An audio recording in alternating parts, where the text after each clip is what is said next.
ಬೆಳಗಾವಿ ನಗರದಲ್ಲಿ ಬೈಕ್ ಸವಾರರು ಹೆಲ್ಮೆಟ್ ಹಾಕಿ ಚಲಾಯಿಸದಿದ್ದರೆ ಮುಂದಿನ ದಿನಗಳಲ್ಲಿ ಬೈಕ್ ಸವಾರರು ನಾಚಿಕೆ ಪಡಬೇಕು. ಆ ರೀತಿಯಲ್ಲಿ ಪೊಲೀಸರು ನೋಟಿಸ್ ನೀಡಲಿದ್ದಾರೆ ಎಂದು ಉತ್ತರ ವಲಯ ಐಜಿಪಿ ಸಂದೀಪ್ ಪಾಟೀಲ್ ಹೇಳಿದರು. ಸೋಮವಾರ ನಗರದ ಚನ್ನಮ್ಮ ವೃತ್ತದಲ್ಲಿ ಹೆಲ್ಮೆಟ್ ಜಾಗೃತಿ ಅಭಿಯಾನ ಕಾರ್ಯಕ್ರಮದಲ್ಲಿ ಮಾತನಾಡಿದವರು, ಪ್ರತಿ ವರ್ಷ ಉತ್ತರ ವಲಯದಲ್ಲಿ 2,000 ರಸ್ತೆ ಅಪಘಾತಗಳಾಗುತ್ತಿವೆ. ಸರ್ಕಾರ ಹಾಗೂ ಪೊಲೀಸ್ ಇಲಾಖೆ ಗಂಭೀರವಾಗಿ ಪರಿಗಣಿಸಿ ರಸ್ತೆ ಅಪಘಾತ ಕಡಿಮೆ ಮಾಡಲು ಕ್ರಮ ಕೈಗೊಳ್ಳಲಾಗುತ್ತಿದೆ ಎಂದರು. ರಸ್ತೆ ಅಪಘಾತಗಳನ್ನು ತಡೆಯಲು ಸಾರ್ವಜನಿಕರು ಹಾಗೂ ವಾಹನ ಸವಾರರು ಜವಾಬ್ದಾರಿ ತೆಗೆದುಕೊಂಡರೆ ಮಾತ್ರ ಅಪಘಾತ ತಡೆಯಬಹುದು ಎಂದರು. ಮದ್ಯಪಾನ ಮಾಡದೆ ವಾಹನ ಚಲಾಯಿಸುವುದು, ರಸ್ತೆ ವಿರುದ್ಧ ಸಂಚರಿಸುವುದು, ಬೈಕ್ ಸವಾರರು ಹೆಲ್ಮೆಟ್ ಹಾಕಿಕೊಂಡು ಸಂಚಾರ ನಡೆಸಿದರೆ ಅಪಘಾತಗಳನ್ನು ತಡೆಯಬಹುದು ಎಂದರು. ಬೆಳಗಾವಿ ನಗರದ ಎಲ್ಲ ಪೊಲೀಸ್ ಅಧಿಕಾರಿ ಸಿಬ್ಬಂದಿ ವರ್ಗದವರೇ, ಪತ್ರಿಕಾ ಮಾಧ್ಯಮ ಮಿತ್ರರೇ ಹಾಗೂ ಬೆಳಗಾವಿ ನಗರದ ಬೈಕ್ ಅಸೋಸಿಯೇಷನ್ ಎಲ್ಲ ಸದಸ್ಯರು, ಇವತ್ತು ಭಾಳ ಉತ್ತಮವಾದಂಥ ಕಾರ್ಯಕ್ರಮವನ್ನು ಬೆಳಗಾವಿ ಕಮಿಷನರ್ ಅವರು ಇವತ್ತು ಏರ್ಪಡಿಸಿದ್ದಾರೆ. ಈಗಾಗಲೇ ಬರುಮನಿಯವರು ಹಾಗೂ ಕಮಿಷನರ್ ಹಾಗೂ SP ಅವರು ಮಾತಾಡುವಾಗ ಇವತ್ತು ನಮ್ಮ ಸಮಾಜದಲ್ಲಿ ಎಷ್ಟು ರಸ್ತೆ ಅಪಘಾತಗಳು ಆಗ್ತಾ ಇದ್ದಾವೆ ಅದ್ರ ಬಗ್ಗೆ ಎಲ್ಲರಿಗೂ ನಿಮಗೆ ಹೇಳಿದ್ದಾರೆ. ನಮ್ಮ ವಲಯದಲ್ಲಿ ಅಂದರೆ ನಮ್ಮ ಉತ್ತರ ವಲಯ 5 ಜಿಲ್ಲೆ ಏನಿದೆ, ಬೆಳಗಾವಿ, ಬಿಜಾಪುರ, ಬಾಗಲಕೋಟೆ, ಧಾರವಾಡ, ಅದು ಗದಗಲ್ಲಿ ಕಳೆದ 3 ವರ್ಷದ ಅಂಕಿ ಅಂಶಗಳನ್ನು ನಾವು ನೋಡಿದ್ರೆ ಪ್ರತಿ ವರ್ಷ ಸುಮಾರು 2,000 ಫೇಟಲ್ ಆಕ್ಸಿಡೆಂಟ್ಸ್ ಆಗ್ತಾ ಇದೆ. ಪ್ರತಿ ವರ್ಷ 2024ರಲ್ಲಿ 1,900 ಇತ್ತು. ಹೋದ ವರ್ಷ ಸುಮಾರು 1,850. ಈ ವರ್ಷ ಈಗಾಗಲೇ 900 ಫೇಟಲ್ ಆಕ್ಸಿಡೆಂಟ್ಸ್ ಈಗಾಗಲೇ ವರದಿ ಆಗಿದೆ.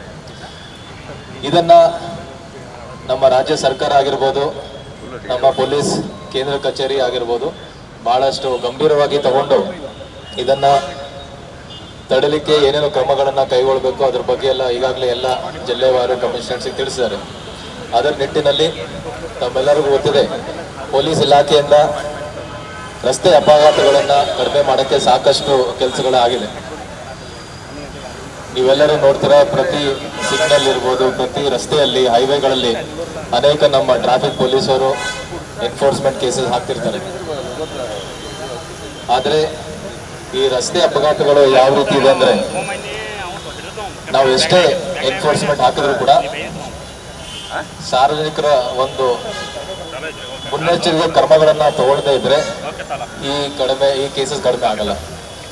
ಸಾರ್ವಜನಿಕರು, ವಾಹನ ಚಾಲಕರು ಸಾಕಷ್ಟು ಪ್ರಿಕಾಷನರಿ ಮೆಜರ್ಸನ್ನು ತಗೊಂಡ್ರೆ ನಮ್ಮ ಎನ್ಫೋರ್ಸ್ಮೆಂಟ್ ಇಲ್ಲದೆ ಈ ರಸ್ತೆ ಅಪಘಾತಗಳು ಕಡಿಮೆ ಆಗ್ಬೋದು. ಸುಮಾರು 50ರಿಂದ 60% ಟ್ರಾಫಿಕ್ ಕೇಸಸ್ ಏನಿದೆ, ನಾವು ಕೆಲವೊಂದು ಸಿಂಪಲ್ ಪ್ರಿಕಾಷನ್ಸ್ ತಗೊಂಡ್ರೆ ಅದನ್ನು ನಾವು ತಡೆಗಟ್ಬೋದು. ಉದಾಹರಣೆಗೆ ರಾಂಗ್ ಸೈಡಲ್ಲಿ ವಾಹನ ಚಾಲನೆ ಮಾಡುವಂಥದ್ದು ಇರ್ಬೋದು,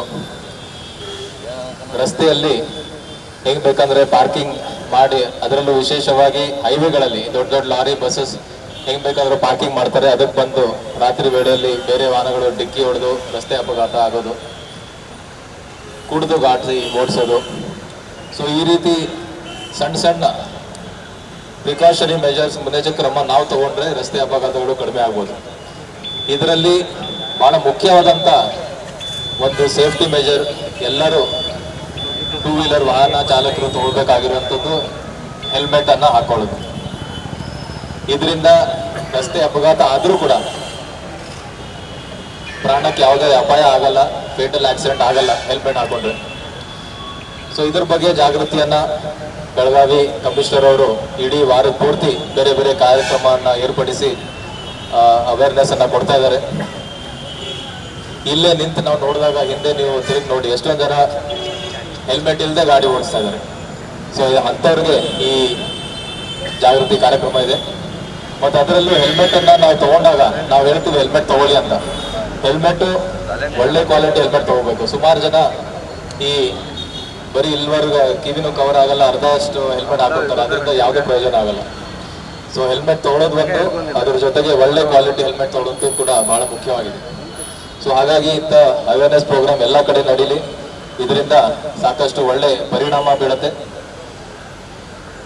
ಮತ್ತು ಇನ್ನೊಂದು ಒಳ್ಳೆ ಕಾರ್ಯಕ್ರಮ ಕಮಿಷನರ್ ಇಟ್ಟಿದ್ದಾರೆ. ಒಂದು ವಾರ ಆದಮೇಲೆ ಯಾರು ಹೆಲ್ಮೆಟ್ ಹಾಕೊಳ್ಳಲ್ಲ ಅವರಿಗೆ ದಂಡ ಜೊತೆಗೆ ಒಂದು ಅಪ್ರಿಸಿಯೇಷನ್ ಲೆಟರ್ ಕೂಡ ಕೊಡ್ತಾರೆ. ಬಹುಶಃ ಅವರಿಗೆ ಸ್ವಲ್ಪ ನಾಚಿಕೆ ಆಗಬೇಕು. ಸೊ ಆ ನಿಟ್ಟಿನಲ್ಲಿ ಮಾಡಿದ್ದಾರೆ. ಬಹುಶಃ ಇನ್ನೊಂದು ನೀವು ಮಾಡ್ಬೋದು, ಇವರೆಲ್ಲರೂ ಏನು ಹೆಲ್ಮೆಟ್ ಜೊತೆಗೆ ಆ್ಯಂಕಲ್ ಗಾರ್ಡ್, ಶಿನ್ ಗಾರ್ಡ್ ಹಾಕೊಂಡು ಬಂದಿದ್ದಾರೆ, ಎಕ್ಸ್ಟ್ರಾ ದಂಡ ಯಾರ್ಯಾರು ಹೆಲ್ಮೆಟ್ ಹಾಕೊಳ್ಳಲ್ವೋ ಅವರಿಗೆ ಎಕ್ಸ್ಟ್ರಾ ದಂಡ ಮೂಲಕ ಈ shin guard, ankle guard, elbow guard ಅದೆಲ್ಲ ಹಾಕೊಳ್ಳೋಕೆ ಬಂದು ಅವರಿಗೆ ತಿಳಿಸ್ಬೇಕು. ಸೊ ಇಷ್ಟು ಹೇಳ್ತಾ ಇದೊಂದು ಒಳ್ಳೆಯ ಕಾರ್ಯಕ್ರಮ ಇವತ್ತು ಚಾಲನೆ ಆಗ್ತಾ ಇದೆ. ಇದರಿಂದ ಸಾರ್ವಜನಿಕರಿಗೆ ಒಳ್ಳೇದಾಗೋದು. ನಾನು ಈಗಾಗಲೇ ಹೇಳಿದ್ದೀನಿ, ಪೊಲೀಸ್ ಇಲಾಖೆಯಿಂದ ರಸ್ತೆ ಅಪಘಾತಗಳನ್ನು ಕಡಿಮೆ ಮಾಡೋಕ್ಕೆ ಈಗಾಗಲೇ ಸಾಕಷ್ಟು ಕೆಲಸಗಳು ನಡೀತಾ ಇದೆ. ಆದರೆ ಇದು ಪರಿಣಾಮಪೂರ್ವಕವಾಗಿ ಆಗಬೇಕಾದ್ರೆ ಸಾರ್ವಜನಿಕರು ನಮ್ಮ ಜೊತೆ ಕೈ ಜೋಡಿಸಬೇಕು. ಏನೇನು ಮುನ್ನೆಚ್ಚರಿಕೆ ಕ್ರಮವನ್ನು ಅವರು ತಗೊಳ್ಬೇಕು, ಅದನ್ನು ತಗೊಂಡ್ರೆ ಈ ರಸ್ತೆ ಅಪಘಾತಗಳ ಸಂಖ್ಯೆಯನ್ನು ನಾವು ಸಾಕಷ್ಟು ಕಡಿಮೆನ ಮಾಡ್ಬೋದು. ಇಷ್ಟು ಹೇಳ್ತಾ ಇವತ್ತು ಈ ಕಾರ್ಯಕ್ರಮಕ್ಕೆ ನನ್ನ ಆಹ್ವಾನಿಸಿದ್ದಕ್ಕೆ ಕಮಿಷನರ್ ಅವರಿಗೆ ಹಾಗೂ ಅವ್ರ ಇಡೀ ತಂಡಕ್ಕೆ ಧನ್ಯವಾದ ಹೇಳಿ ನನಗೆ ಮಾತನ್ನು ಮುಗಿಸ್ತೀನಿ. ನಗರ ಪೊಲೀಸ್ ಆಯುಕ್ತ ಭೂಷಣ್ ಬೋರ್ಸೆ ಮಾತನಾಡಿ, ಹೆಲ್ಮೆಟ್ ಹಾಕಿ ಬೈಕ್ ಸವಾರಿ ಮಾಡಬೇಕೆಂದು ನಗರ ಪೊಲೀಸ್ ಇಲಾಖೆ ಪ್ರತಿ ಸಿಗ್ನಲ್ಗೆ ಹೋಗಿ ಜಾಗೃತಿ ಮೂಡಿಸುತ್ತಿವೆ.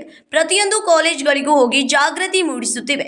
ಇದಕ್ಕೂ ಬಗ್ಗದಿದ್ದರೆ ಕಾನೂನು ಕ್ರಮ ಕೈಗೊಳ್ಳಲಾಗುವುದು ಎಂದರು.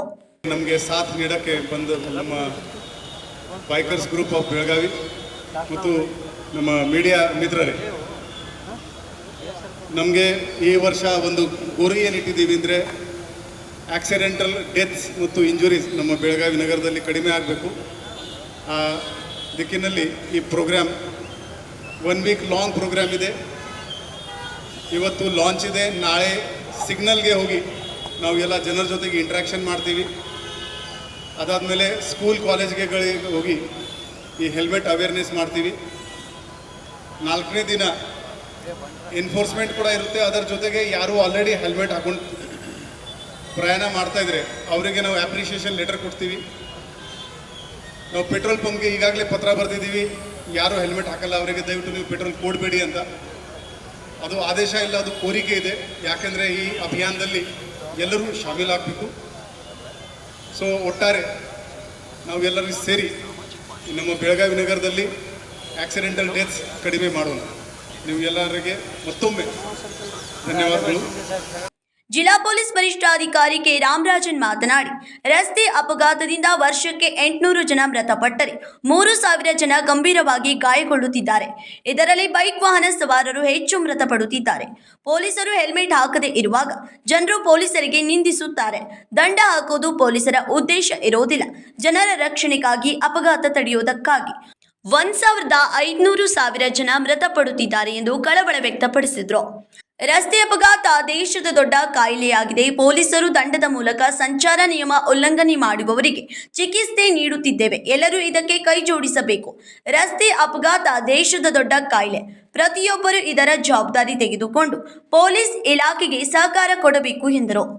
ಇವತ್ತು ವೇದಿಕೆಯಲ್ಲಿ ಆಗಮಿಸಿರುವ ನಮ್ಮ ಉತ್ತರ ವಲಯದ IGP ಸಾಹೇಬರಾದ ಸಂದೀಪ್ ಪಾಟೀಲ್ ಸಾಹೇಬರಿಗೂ ಮತ್ತು ಮಾನ್ಯ ಪೊಲೀಸ್ ಕಮಿಷನರ್ ಸರ್ ಭೂಷಣ್ ಸಾಹೇಬರಿಗೂ, CEO ರಾಹುಲ್ ಶೆಂಡೆ ಅವರಿಗೂ ಮತ್ತು DCPಗಳ ಬರಮಣಿಯವರು, ಮೇರಿಕಲರ್ಸ್ ಅವರು, ಕಾಶಪ್ಪನವರು ಮತ್ತು ನಮ್ಮ ಇಲಾಖೆಯವರು, ಇದೆಲ್ಲದಕ್ಕಿಂತ ಇವತ್ತು ಈ ಕಾರ್ಯಕ್ರಮವನ್ನು ಜನರ ಜೊತೆಗೆ ತಗೊಂಡೋಗಿ ಸೇರಿಸುವ ಪತ್ರಕರ್ತರೇ, ನಮ್ಮ ಮಾಧ್ಯಮತರ ಸಹೋದರರು ಮತ್ತು ಬೇರೆ ಬೇರೆ ಸಂಘ ಸಮಸ್ಯೆಯನ್ನು ನಮ್ಮ ಜೊತೆಗೆ ಕೈ ಜೋಡಿಸೋದಕ್ಕೆ ಆಗಮಿಸಿದ್ದಾರೆ.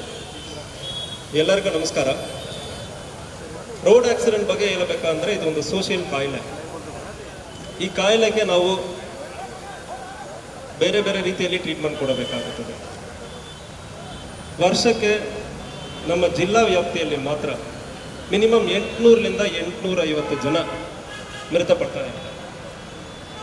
ಅದಲ್ಲದೆ ಸುಮಾರು ಮಿನಿಮಮ್ ಒಂದು 3,000 ಜನ ಕೈಕಾಲು ಮುರಿದೋಗೋದು, ಡ್ಯಾಮೇಜ್ ಆಗೋದು, ಪರ್ಮನೆಂಟ್ ಆಂಪಿಟೇಷನ್ ಆಗೋದು ಇದೆಲ್ಲ ಆಗ್ತದೆ. ಈ ಹಿನ್ನೆಲೆ ನೋಡುವಾಗ 800 ಜನ ಮೃತಪಡ್ತಾರೆ. 800 ಜನರು ಮೋಸ್ಟ್ ಆಫ್ ದ ಟೈಮ್ ಆ ಮನೆಯಲ್ಲಿ ಕೆಲಸ ಮಾಡಿ ಆ ಮನೆ ದುಡಿಯೋದಕ್ಕೆ ಕಾರಣವಾಗಿರೋರು 800 ಜನ. ರೋಡ್ ಆಕ್ಸಿಡೆಂಟಲ್ಲಿ ಮೃತಪಡೋರು ಯಾರಂದ್ರೆ ಮ್ಯಾಕ್ಸಿಮಮ್ ಬೈಕ್ ರೈಡರ್ಸ್, ಪೆಡೆಸ್ಟ್ರಿಯನ್ಸ್. ಕಾರಲ್ಲಿ ಹೋಗೋರು ಕಂಪ್ಯಾರಿಟಿವ್ಲಿ ಸೇಫ್ ಆಗಿರ್ತಾರೆ. ಒಂದು ಸೀಟ್ ಬೆಲ್ಟ್ ಹಾಕ್ತಾರಂದ್ರೆ ರೋಡ್ ಆಕ್ಸಿಡೆಂಟಲ್ಲಿ ಡೆತ್ ಆಗೋ ಫೆಟಾಲಿಟಿ ರೇಟ್ ತುಂಬ ಕಡಿಮೆ ಆಗುತ್ತೆ. ಬಟ್ ಆದರೆ ನಮಗೆ ಮ್ಯಾಕ್ಸಿಮಮ್ ಎಲ್ಲಿ ಸಮಸ್ಯೆ ಅಂದರೆ ಬೈಕಲ್ಲಿ ಹೋಗೋರು ನಡ್ಕೊಂಡು ಹೋಗೋರು. ಇದನ್ನು ನಾವು ಎನ್ಫೋರ್ಸ್ ಮಾಡೋದ್ರಲ್ಲಿ ಇರುವ ದೊಡ್ಡ ಚಾಲೆಂಜ್ ಏನಂದರೆ ನಾವು ಜನರಿಗೆ ತೊಂದರೆ ಮಾಡೋದಾಗಿ ಅವ್ರು ಅಂದ್ಕೊಳ್ತಾರೆ. ನಾವು ಒಂದು ಪೊಲೀಸ್ ಆಫೀಸರ್ಸ್ ಸೀದಾ ಹೋಗಿ ಸ್ಟಾಪ್ ಮಾಡಿ ಫೈನ್ ಕಲೆಕ್ಟ್ ಮಾಡೋಕ್ಕೆ ಹೋಗುವಾಗ ನಾವು ಬಡತನದಲ್ಲಿ ಇದ್ದೀವಿ, ಕಷ್ಟದಲ್ಲಿರೋರು ಇದ್ದಾರೆ. ಒಬ್ಬರ ಸಂಬಳನೇ ಒಂದು ದಿವಸಕ್ಕೆ 500 ರೂಪಾಯಿ ಇರ್ತದೆ. ಅವ್ರ ಕಡೆ ಇವತ್ತು ನಾನು ಹೋಗಿ 500 ರೂಪಾಯಿ ಫೈನ್ ಕಲೆಕ್ಟ್ ಮಾಡುವಾಗ ಅವ್ರಿಗೂ ಭಾರಿ ನೋವಾಗುತ್ತದೆ. ಕೆಲವೊಮ್ಮೆ ಗಲಾಟೆ ಮಾಡ್ತಾ ಇದ್ದಾರೆ, ಬೆಳಗ್ಗೆಯಿಂದ ನಾನು ದುಡಿದು ಬರ್ತಾ ಇದ್ದೀನಿ, ಹೆಲ್ಮೆಟ್ ಹಾಕೋಕ್ಕಾಗಿಲ್ಲ, 500 ರೂಪಾಯಿ ಇವತ್ತು ನಾನು ದುಡಿದಿರೋದೆಲ್ಲ ಹೋಗಿಬಿಟ್ಟಿದೆ ಅಂದರೆ ಬೇಜಾರು ಮಾಡ್ಕೊಳ್ತಾರೆ. ಬಟ್ ಪೊಲೀಸರ ಉದ್ದೇಶ ಏನು? ಕಾನೂನು ಉದ್ದೇಶ ಏನು? ನಾವು ಮಕ್ಕಳಿಗೆ ಯಾವುದೇ ಒಂದು ಕಾಯಿಲೆ ಬಂದಾದ್ಮೇಲೆ ಇಂಜೆಕ್ಷನ್ ಕೊಡಬೇಕಾಗುತ್ತದೆ. ಯಾವಾಗ? ಸೀರಿಯಸ್ ಆಗುವಾಗ ಇಂಜೆಕ್ಷನ್ ಕೊಡಬೇಕು. ರೋಡ್ ಆಕ್ಸಿಡೆಂಟ್ ಅದಕ್ಕಿಂತ ದೊಡ್ಡ ಕಾಯಿಲೆ ಆಗಿದೆ, ಈ ದೇಶಕ್ಕೆ ದೊಡ್ಡ ಕಾಯಿಲೆ ಆಗಿದೆ. ನಮ್ಮ ಜಿಲ್ಲೆಯಲ್ಲಿ ಮರ್ಡರ್ ವರ್ಷಕ್ಕೆ 80 ಆಗುತ್ತದೆ. ಬಟ್ ಆಕ್ಸಿಡೆಂಟ್ 800 10 ಪಟ್ಟು ಜಾಸ್ತಿ ಇದೆ. ಪ್ರತಿಯೊಂದು ಮರ್ಡರನ್ನು ನಾವು ಎಲ್ಲರೂ ಕೂಡ ದೊಡ್ಡದಾಗಿ ಪರಿಗಣಿಸ್ತೀವಿ. ನಾವು ಬಂದು ಸ್ಥಳ ಪರಿಶೀಲನೆ ಮಾಡ್ತೀವಿ, ಅಕ್ಯೂಸರ ತಕ್ಷಣ ಸೆಕ್ಯೂರ್ ಮಾಡ್ತೀವಿ, ಇದು ಮುಂದೆ ಆಗಬಾರ್ದು ಅಂದರೆ ಎಲ್ಲ ನಾವು ಮಾತಾಡ್ತಾ ಇದ್ದೀವಿ. ಬಟ್ ಇದಕ್ಕಿಂತ ದೊಡ್ಡ ಕಾಯಿಲೆ ಯಾವುದು? 800 ಜನ ನಮ್ಮ ಜಿಲ್ಲೆಯಲ್ಲಿ ಮಾತ್ರ ಮೃತಪಡ್ತಾ ಇದ್ದಾರೆ. ಇಡೀ ದೇಶದಲ್ಲಿ 1,40,000 1,50,000 ಜನ ಮೃತಪಡ್ತಾ ಇದ್ದಾರೆ ವರ್ಷಕ್ಕೆ. ಮೃತಪಡೋರು ಮಾತ್ರ ಅಲ್ಲ, ಇದಕ್ಕಿಂತ 3 ಪಟ್ಟು ಕೈಕಾಲು ಹೋಗಿ ಪರ್ಮನೆಂಟ್ ಆಗಿ ಅವ್ರಿಗೆ ನೋವು ಇದ್ದೇ ಇರ್ತದೆ. ಈ ಸಮಸ್ಯೆಯನ್ನು ಅನುಭವಿಸ್ತಾ ಇದ್ದಾರೆ. ಸೊ ಅದಕ್ಕೆ ನಾನು ಹೇಳಿದೆ, ಇದು ಒಂದು ದೇಶದ ಕಾಯಿಲೆ, ದೊಡ್ಡ ಕಾಯಿಲೆ. ಈ ಕಾಯಿಲೆಯನ್ನು ಸರಿಪಡಿಸೋದಕ್ಕೆ ಪೊಲೀಸರಿಗೇನು, ಈಗ ನಾವು ಸೋಷಿಯಲ್ ಡಾಕ್ಟರ್ಸ್, ಒಂದು ಮಗುವಿಗೆ ಕಾಯಿಲೆ ಬಂದಾದ್ಮೇಲೆ ನಾವು ಇಂಜೆಕ್ಷನ್ ಕೊಡ್ತೀವಲ್ಲ, ಅದೇ ರೀತಿಯಲ್ಲಿ ಇಂಜೆಕ್ಷನ್ ಕೊಡುವಾಗ ಕಾಯಿಲೆ ಸರಿಯಾಗುತ್ತದೆ. ಬಟ್ ಇಂಜೆಕ್ಷನ್ ಕೊಡುವಾಗ ಮಗು ಅಳುತ್ತದೆ, ಕಿರಿಕಿರಿ ಮಾಡ್ತದೆ, ಅಪ್ಪನ ಜೊತೆನೆ ಜಗಳ ಮಾಡ್ತದೆ, ಎಲ್ಲ ಆಗ್ತದೆ. ಅದೇ ರೀತಿಯಲ್ಲಿ ನಾವು ಫೈನ್ ಕಲೆಕ್ಟ್ ಮಾಡೋದು it is like A injection. ಕಾಯಿಲೆ ಸರಿಪಡಿಸೋದಕ್ಕೆ ನೋವು ಆಗ್ತದೆ, ನಮಗೂ ಗೊತ್ತಿದೆ. ಸರ್, ಬಡತನದಲ್ಲಿ ಇರೋರು, ರೈತರು, ಇವತ್ತು ದುಡಿಮೆನ ಅವರು 400 ರೂಪಾಯಿ ಇರ್ತದೆ, ನಾವು 500 ರೂಪಾಯಿ ಹೇಳುವಾಗ ನಮಗೂ ನೋವಾಗುತ್ತದೆ. ಒಂದು ತಂದೆಗೆ ಆ ಮಗುವಿಗೆ ಒಂದು ಇಂಜೆಕ್ಷನ್ ಮಾಡುವಾಗ ಅಳುವಾಗ ನಮಗೂ ನೋವಾಗ್ತದೆ. ಬಟ್ ನಮಗೆ ಗೊತ್ತಿರ್ತದೆ ಈ ಇಂಜೆಕ್ಷನ್ ಇವತ್ತು ಕೊಡಲ್ಲ ಅಂದ್ರೆ ಕಾಯಿಲೆ ಜಾಸ್ತಿ ಆಗಿಬಿಡ್ತದೆ. ಅದೇ ರೀತಿಯಲ್ಲಿ ನಾವು ಈಗ ಫೈನ್ ಕಲೆಕ್ಟ್ ಮಾಡಬೇಕಾಗಿರೋದು, ಅದಕ್ಕೆ ನಾವು ಫೈನ್ ಕಲೆಕ್ಟ್ ಮಾಡ್ತಾ ಇದ್ದೀವಿ. ಸೊ ಇದನ್ನು ಕೆಲವೊಮ್ಮೆ ಚಾಲೆಂಜಸ್ ಜಾಸ್ತಿ ಇರ್ತದೆ. ಸಮ್ಟೈಮ್ಸ್ ಪೊಲೀಸ್ ಸ್ವಲ್ಪ ಜೋರು ಮಾಡಿಬಿಡ್ತಾರೆ.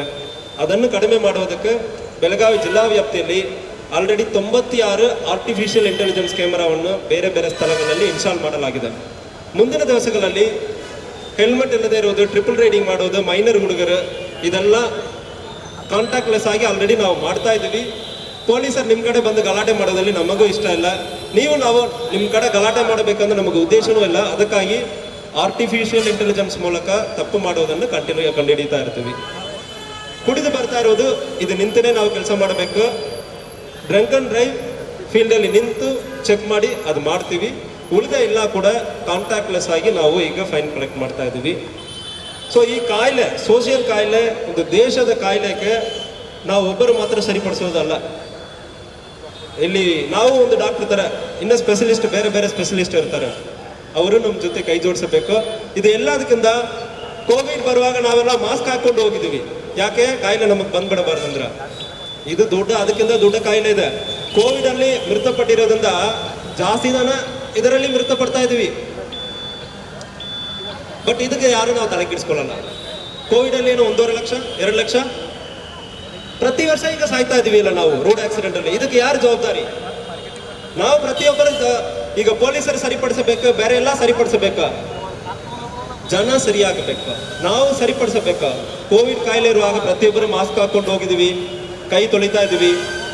ಅದೇ ರೀತಿಯಲ್ಲಿ ಹೆಲ್ಮೆಟ್ ಹಾಕೋದಿರಲಿ, ಸೀಟ್ ಬೆಲ್ಟ್ ಹಾಕೋದಿರಲಿ, ಕುಡಿಯದೆ ನೀವು ಗಾಡಿ ಓಡಿಸೋದಿರಲಿ, ಜವಾಬ್ದಾರಿಯಿಂದ ಗಾಡಿ ಓಡಿಸಬೇಕು. ಸೊ ಇದಕ್ಕೆ ಪ್ರತಿಯೊಬ್ಬರು ಕೈ ಜೋಡಿಸಬೇಕು. ಇದು ನಾನು ಸರಿಯಾಗಿ ಇವತ್ತು ಹೆಲ್ಮೆಟ್ ಹಾಕಿ ಹೋಗಿಬಿಡ್ತಾರೆ ಅಂದರೆ ಎಲ್ಲ ಸರಿಯಾಗಿ ಬರ್ತಾ ಆಗಲ್ಲ. ಬರುವ ಅಷ್ಟು ಜನರು ಸರಿಪಡಿಸಬೇಕು. ಅದರಲ್ಲಿ ನಮ್ಮ ಜವಾಬ್ದಾರಿ ಸ್ವಲ್ಪ ಜಾಸ್ತಿ ಇರ್ತದೆ. ನಮ್ಮ ಜವಾಬ್ದಾರಿ ನಾವು ಮಾಡ್ತೀವಿ. ಸಾರ್ವಜನಿಕರಿಗೆ ನನ್ನ ವಿನಂತಿ ಏನಂದರೆ, ಇದು ಕೋವಿಡ್ ಕಾಯಿಲೆಗಿಂತ ದೊಡ್ಡ ಕಾಯಿಲೆ ಇದೆ, ಇದು ದೇಶದ ಕಾಯಿಲೆ ಇದೆ. ನೀವೆಲ್ಲರೂ ಕೈ ಜೋಡಿಸುವಾಗ ಈ ಕಾಯಿಲೆಯನ್ನು ನಾವು ಕಂಟ್ರೋಲ್ ಮಾಡೋದಕ್ಕೆ ಅವಕಾಶ ಇರ್ತದೆ. ಪ್ರತಿಯೊಬ್ಬರು ನಾವು ಜವಾಬ್ದಾರಿಯಿಂದ ಗಾಡಿ ಓಡಿಸೋಣ, ರೋಡ್ ರೂಲ್ಸನ್ನು ಫಾಲೋ ಮಾಡೋಣ. ಈ ಕಾಯಿಲೆಯನ್ನು ನಾವು ಕಡಿಮೆ ಮಾಡಬೇಕು. ಅದಕ್ಕೆ ನೀವೆಲ್ಲರೂ ನಮ್ಮ ಜೊತೆಗೆ ಕೈ ಜೋಡಿಸಬೇಕು ಅಂದರೆ ಹೇಳ್ಕೊಳ್ತೀನಿ. ಧನ್ಯವಾದಗಳು. ಬಳಿಕ ಐಜಿಪಿ ಸಂದೀಪ್ ಪಾಟೀಲ್, ನಗರ ಪೊಲೀಸ್ ಆಯುಕ್ತ ಭೂಷಣ್ ಬೋರಸೆ, ಜಿಲ್ಲಾ ಪೊಲೀಸ್ ವರಿಷ್ಠಾಧಿಕಾರಿ ಕೆ ರಾಮರಾಜನ್ ಹೆಲ್ಮೆಟ್ ಧರಿಸಿ ಬೈಕ್ ಸವಾರಿ ಮಾಡಿ ಜನರಿಗೆ ಮನವರಿಕೆ ಮಾಡಿಕೊಟ್ಟರು. ಜಿಲ್ಲಾ ಪಂಚಾಯತ್ ಸಿಇಒ ರಾಹುಲ್ ಶಿಂದೆ, ಡಿಸಿಪಿ ನಾರಾಯಣ್ ಬರ್ಮನಿ, ನಿರಂಜನ್ ರಾಜೆ ಅರಸ್ ಸೇರಿದಂತೆ ಇನ್ನಿತರರು ಉಪಸ್ಥಿತರಿದ್ದರು. Vinod Kolkar, KMM Kannada news, Belagavi.